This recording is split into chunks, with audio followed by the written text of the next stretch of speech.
আজকে আমি আপনাকে বলবো সেই আসল সত্য, যা মেইন স্ট্রিম মিডিয়া কখনো আপনাকে বলবে না।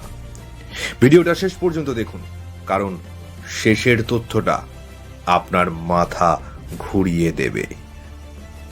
এই ইতিহাসটা জানতে গেলে আপনাকে একটু পিছিয়ে যেতে হবে। 1948 সালে। 1948 সাল, দ্বিতীয় বিশ্বযুদ্ধ সবে মাত্র শেষ হয়েছে। আমেরিকা তখন পৃথিবীর সবচেয়ে শক্তিশালী দেশ। কিন্তু তখনই আমেরিকার সামনে এলো একটা বড় প্রশ্ন। মধ্যপ্রাচ্যের এই বিশাল তেলের ভান্ডার কে নিয়ন্ত্রণ করবে?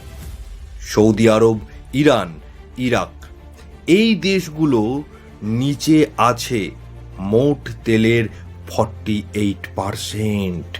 আর আমেরিকা জানতো এই তেল নিয়ন্ত্রণ করবে যে, সে নিয়ন্ত্রণ করবে পুরো বিশ্বের অর্থনীতি।